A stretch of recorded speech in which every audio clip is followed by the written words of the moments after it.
one and all present here. I'm Divya from 8th standard. Today, I'm doing today's storytelling, and name of the story is A Selfish Jay. So let's start. This story is all about a selfish Jay. This story is written by Oscar Wilde. On their way back from school, every afternoon the children used to play and go in the Jake's garden. It was a lovely garden. The children were very happy. The garden was full of blooms and fruits. The Jake had gone to visit his friend and returned from there after 7 years old. When he reached in his garden, he saw the children playing in it. He did not like it. He built a high wall around the garden and put a notice board, trespassers will be prosecuted. After that, the children were very sad. They had now here to play. They wandered around the garden. Then the spring came all over the country, but in the Jake's garden, there was still winters. The Jake could not understand why the spring was so late.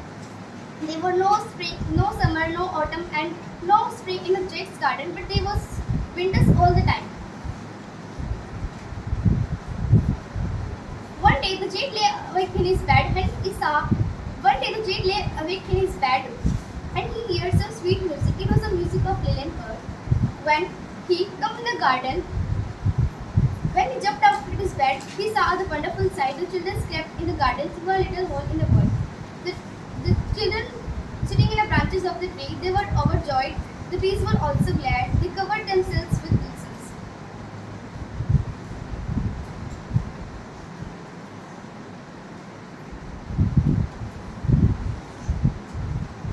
In the farthest corner of the garden, there was still winters because a little boy was crying very bitterly. He was trying to climb up the tree. The Jake melted. He cursed himself for being selfish. And he picked the little boy in his hand, put into the tree. The tree at once broke into blossoms, and the little boy was very happy.